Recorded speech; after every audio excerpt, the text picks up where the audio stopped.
In 1829 Mexico, on the banks of the Rio Grande, 3 overseers simply vanished, not by bandits or wild animals. The truth is, they were buried alive in an anthill by the one who was supposed to be their victim, Ximena, a young enslaved woman. After 12 hours of brutal torture, she turned her pain into revenge and made the land itself her tribunal. To this day, their screams echo on the wind, a reminder that not all enslaved people knelt in silence. But before continuing, subscribe now. Each story here is more shocking than the last, and you won't want to miss the next one. The year is 1829. Mexico, independent since 1821, is still trying to recognize its own laws, while far from the capital, the northern border remains governed by another order, that of large estates, distance, and silence. On paper, slavery staggers. In practice, it remains alive on many farms scattered across dry valleys and cotton plains. Authority arrives late, if at all, between the Rio Grande and the dusty villages. Landowners resist decrees, reinterpret edicts, invent forced labor contracts, and sustain an economy that feeds on black shoulders, Africans and their descendants, marking time with the jingle of spurs and the tally of ledgers. The landscape is harsh, twisted mesquites, a biting wind, dust that gets into your eyes and lungs. In the distance, the Rio Grande draws an irregular line, sometimes green, sometimes muddy, where the water seems to promise relief and yet demands a high price for it. Low sheds, mud walls, hot tiles. The sound of well pulleys mingles with the crack of whips that, even when they don't descend, warn that they might. Daily life is measured in measurements, fathoms of earth, arrobas of cotton, mugs of water, a tally that never closes for those who harvest. It was into this landscape that Ximena arrived, a young African woman of about 23, her skin scarred by the sun, her hair hastily braided, her eyes unblinking.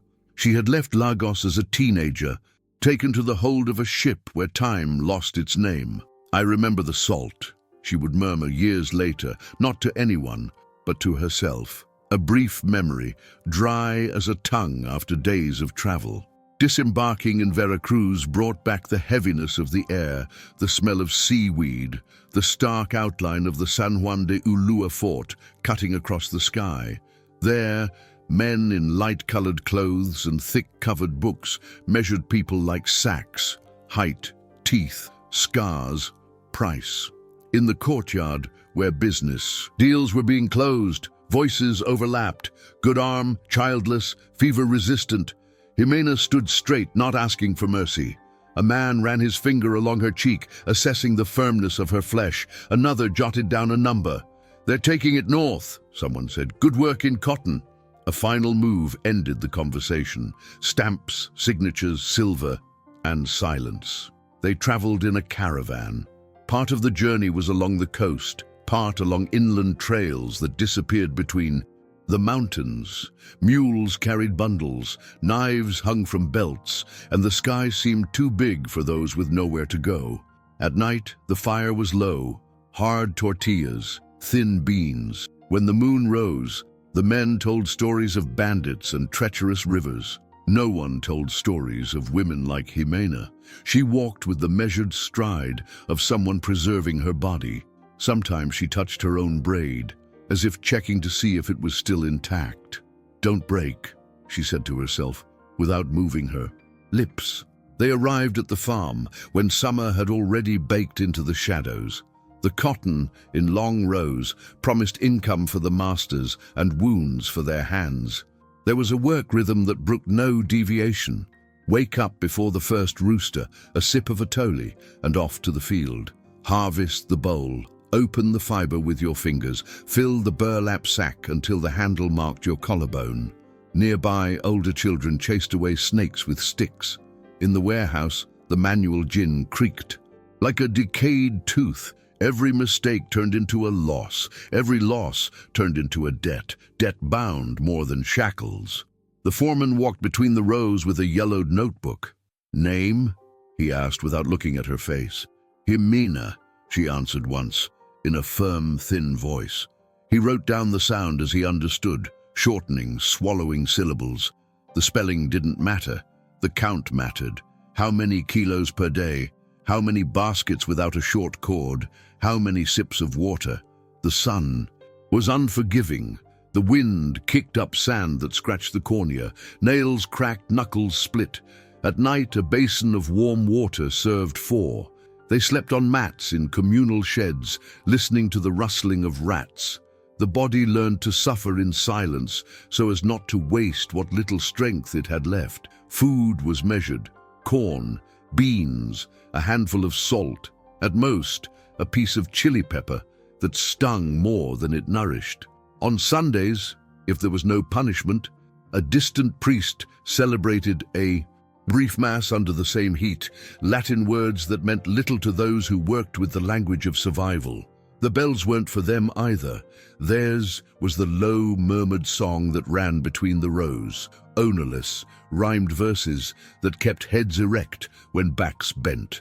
In the administration, papers passed back and forth. There was talk of new laws, orders from the capital. There was also talk, with a smirk, of the necessary exceptions for the farm to continue producing. "Things are different here," the master would say, gazing at the horizon as if he could see his own right. "As long as there's cotton in the fields, there will be hands in the fields." The phrase echoed like a sentence. The foreman repeated in a lower voice, "House rules." Ximena quickly learned the water routes, the precise shade of the mesquite at midday, the whisper of the wind that announced thick dust. She protected her head with a scarf, tucked her fingers into the fiber with the technique she'd seen other women use, pressed her lips together when her skin burned. She didn't argue, she watched. She saw who collapsed from weakness, who snatched an extra drink, who hid an entire capsule to make room in the basket. Her memory preserved paths, from the shed to the river, from the river to the well, from the well to the corral. Above all, she remembered the name of her own body, so as not to lose it amidst burdens and orders. At night, when the wind blew through the walls, some whispered about change, about freedom promised and postponed, about men crossing the river and disappearing into the mountains. Others simply turned over and slept dreamlessly. Ximena, her eyes open in the darkness, listened to the creaking of the wood and let her breath come and go like the tide. "I'm alive," she thought, and that sentence, spoken soundlessly, was worth more than any prayer that failed to reach her. On this farm on the banks of the Rio Grande, history wasn't written with ink, but with calluses, numbers, and marks on the leather. Laws, when they arrived, were as thin as paper.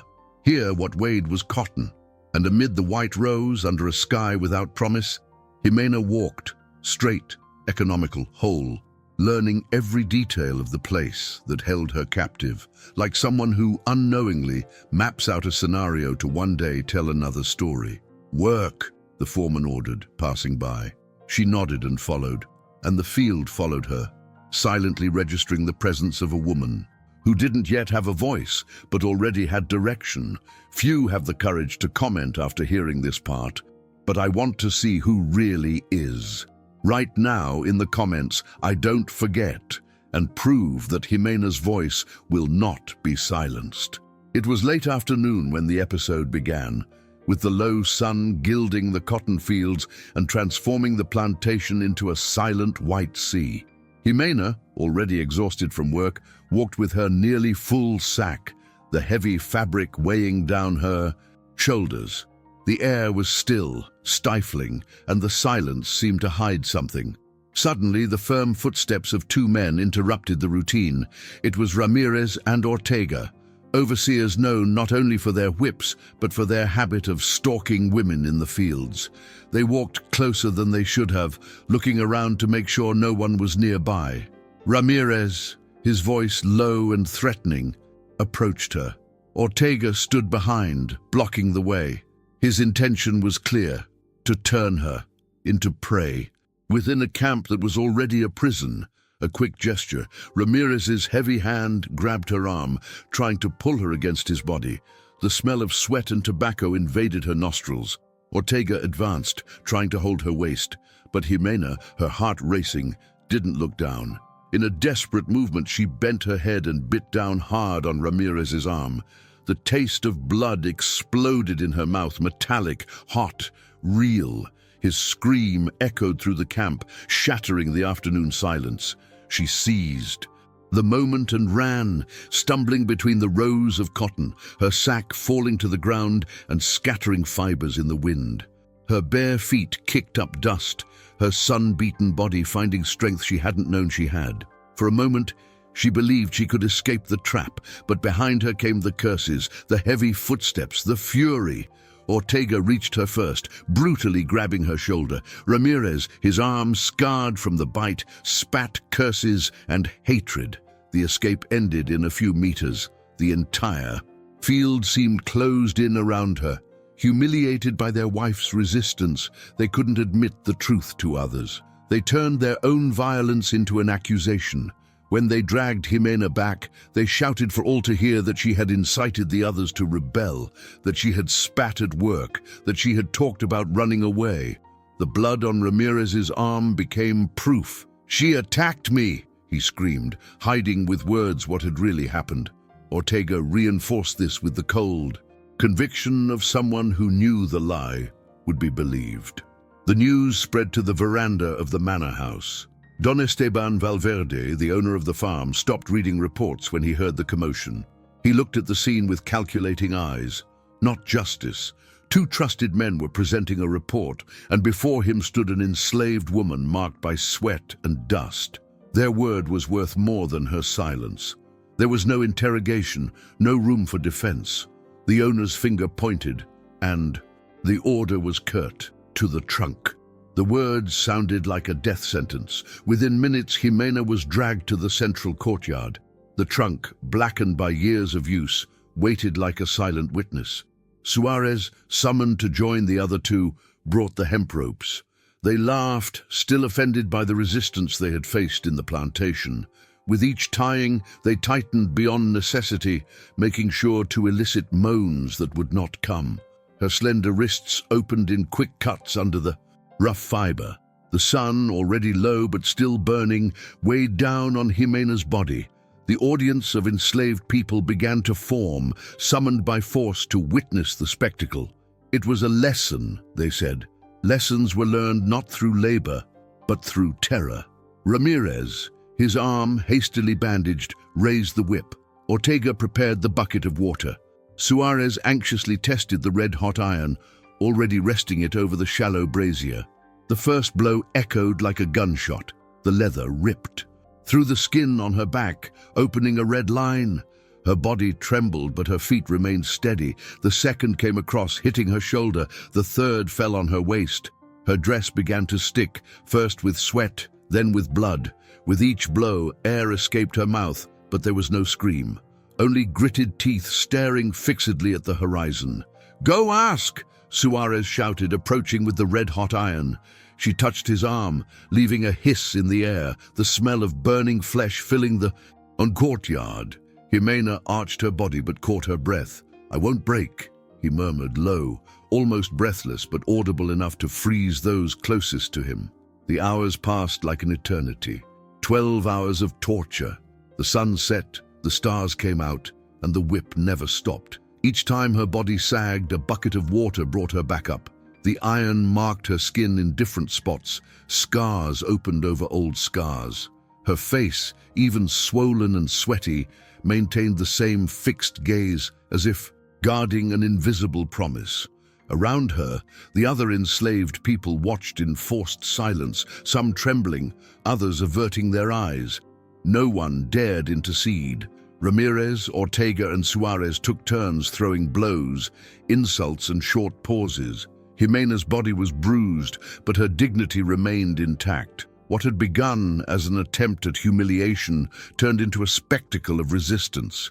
Each time she remained silent in the face of pain, their lie became more evident, even if no one could say it. Out loud, at midnight, the courtyard smelled of kerosene, blood, and silence. The overseers were exhausted, but not satisfied. Don Esteban reappeared on the balcony, distant, observing the bound, still breathing body. He nodded, authorizing the end. The overseers, frustrated at not eliciting a plea, released her just enough to let her dangle. The lesson had been taught, but the truth remained, engraved not in books, but in the marks on Ximena's body. It was 12 uninterrupted hours of torture. Whips that carved furrows, red-hot irons that burned her flesh, buckets of water that denied her relief, keeping her conscious. And still, she resisted. Each blow was met with silence and a distant look, as if swearing without words that this injustice would not go unpunished. The slave was taken to the slave quarters, almost out of breath. The other women cared for her wounds and gave her herbal tea to revive her. If Ximena's pain and courage gave you goosebumps, write in the comments. Justice. It was 3 days of agony. Ximena's body felt like it was made of fever and splinters. The whip marks burned beneath her skin. The burns throbbed like buried embers. Her wrists had the rough relief of ropes. Lying on the thin mat, she measured the hours by the creaking footsteps in the hallway and the distant crowing of the roosters. There was no remedy other than warm water and a clean cloth. Even so, a minimal gesture, turning her face, raising her torso a hand's breadth. Better. Supporting her breathing was a small victory. The pain didn't recede, but she learned to command it, to conserve strength where it still remained. Breathe, count, and she counted. 4 beats to enter, 4 to leave. With each dawn, she was a grain less fragile than the night before. On the 3rd day, there was a knock on the door, 2 firm, impatient fists. Before anyone could answer, the door swung open. The same 2 men, Ramirez, his arm bandaged, his eyes moist with suppressed rage. Ortega, a cigarette stuck in the corner of his mouth, his boots soiled with mud and fiber stuck to the laces. They entered without asking permission, filling the room with dust and threats. The order came unceremoniously, the insult cut between teeth. Time to get back to work. The racial slur came with it, spat like a stamp. Ximena stood slowly, her body protesting in every joint. She put on the simple cloth, tied the scarf around her head. She stood. It hurt, but she did. In the field, the cotton blossomed white, as if nothing had happened. The sun was less intense than in previous days, but the heat rose from the ground in warm waves. Ximena walked with a short, economical stride, adjusting her weight so her spine wouldn't scream. Her swollen hands were learning another way to harvest without reopening wounds. In the distance, the 2 of them smoked, leaning against the corral post, speaking softly, laughing from time to time. A comment here, another there. Now you learn. And the mocking laughter, which serves the laugher more than the joke. She watched. On the 1st day back, nothing but survival. On the 2nd, beyond survival, watching. She mentally noted routes and times, the well patrol, the mid-afternoon break, the moment one of them always disappeared for a sneaky drink. She noted voices and mannerisms. Ramirez would click his tongue before speaking. Ortega would blow on the end of his cigarette before striking the match. She noted small things that, together, became a map. The shortcut behind the disused warehouse, the fence with its loose wire, the bend in the river where the water formed a backwater and the forest provided shade. In silence, she crafted the plan. There was no paper or pen, just counting and repetition.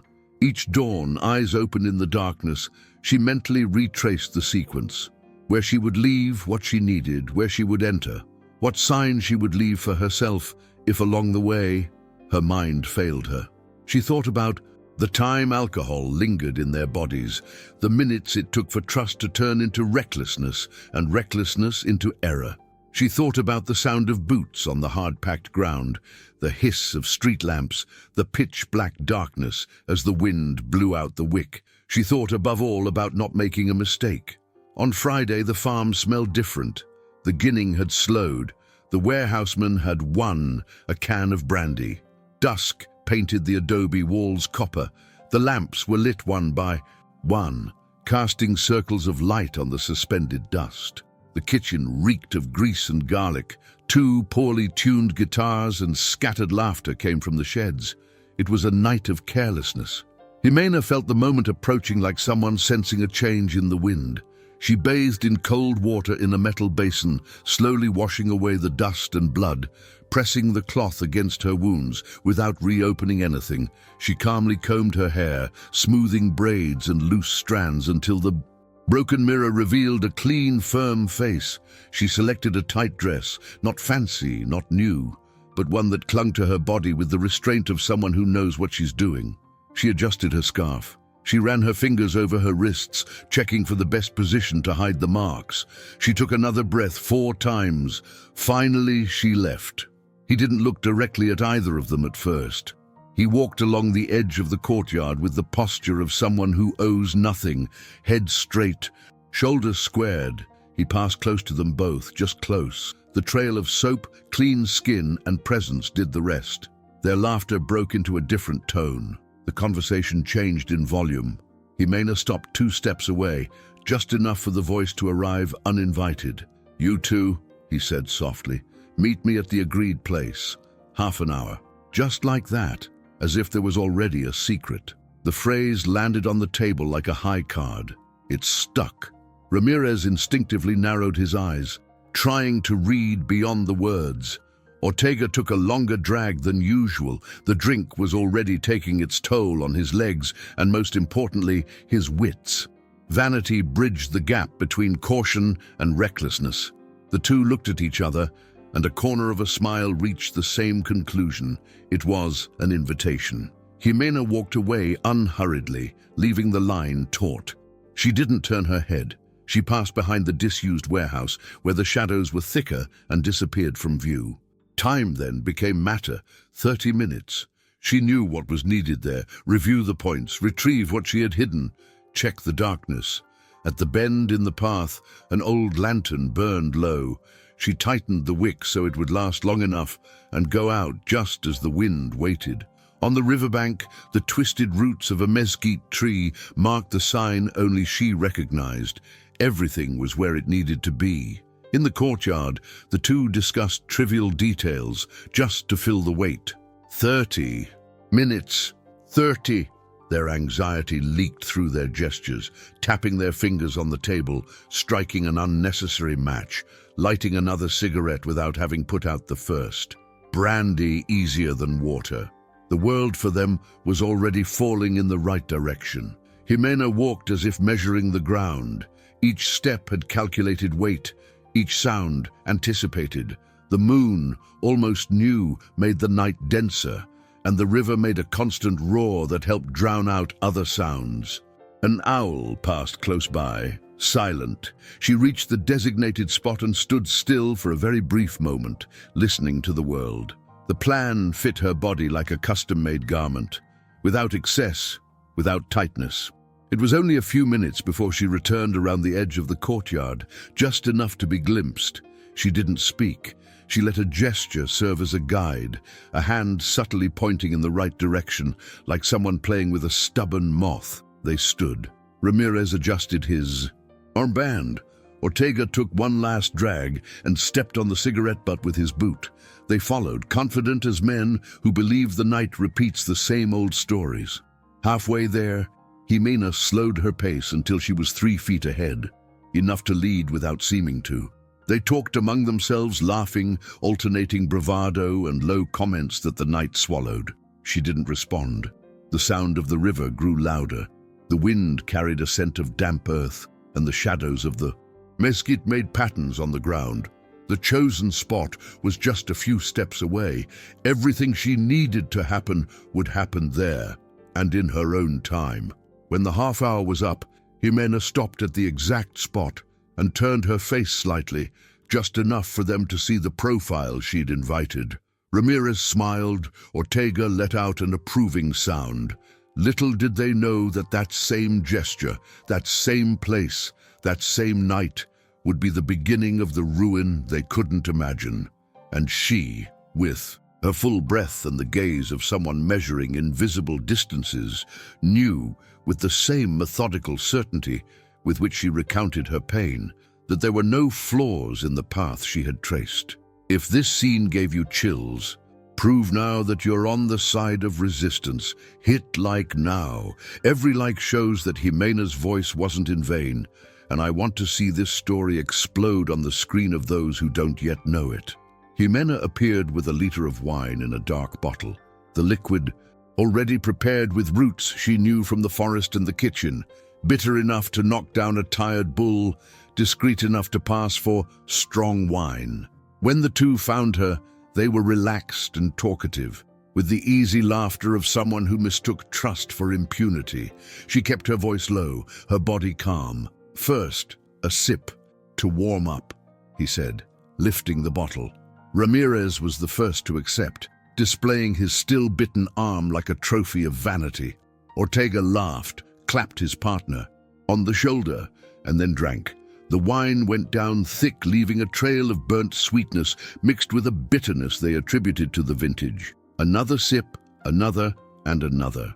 They both felt warm inside, their faces flushed, their speech dulled. The wind from the Rio Grande raised a wisp of dust, the nearest street lamp whistled, and their shadows danced on the mud. Soon after, the signs came. First, unprovoked laughter, then heavy eyelids. They tried to stay upright, but the world grew. "Soft. What a good wine," Ortega muttered, before falling over as if the ground had called his name. The silence that followed was not empty. It was filled with wind, crickets, and water. Ximena checked their breathing, rhythmic and deep, and began the work that only determination sustains. He dragged Ramirez first, wrapping a strip of cloth under his chest to reduce friction. His body weighed like a wet stone. Step, pause, step, breathing in 4 beats, as he had learned in the days of pain. Then he returned to Ortega, sweat on his forehead, rough palms, knees marked with dirt. There was no rush, there was rhythm. The banks of the Rio Bravo opened up ahead, the murmur of the water, the dark strip of vegetation, and just a few meters away, the giant anthill that the indigenous peoples called the mouth of the earth. In the ground, small openings like constellations. Around them, a ring of packed sand that showed the coming and going of fire ants. For those who knew the place, it was a warning.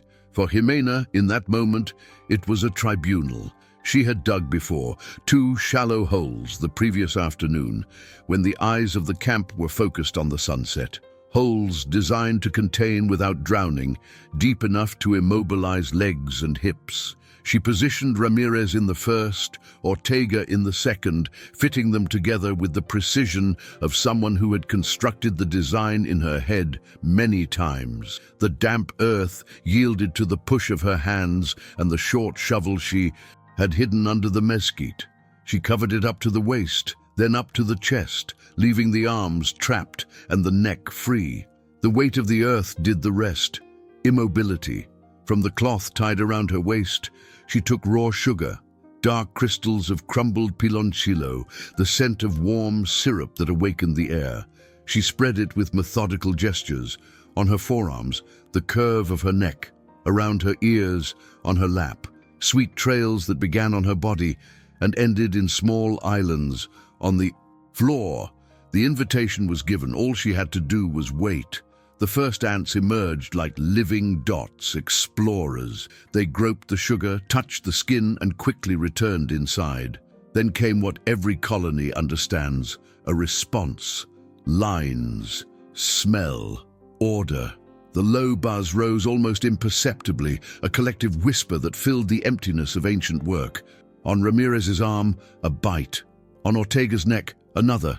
Then 10, 20, 100. Ramirez woke first, with a jolt held back by the earth. His eyes searched the darkness, confused. He tried to move his leg. The weight responded. He opened his mouth, sucked in air, and felt a series of hot pricks on his neck like tiny needles. Ortega came soon after, gasping in fright.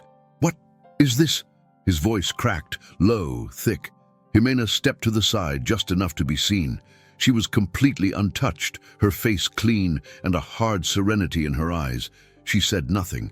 Her smile was small and dull, without joy, the kind of smile that doesn't require an audience. The ants followed the sugar with the logic of the tide. They rose, circled, spread out in living patterns.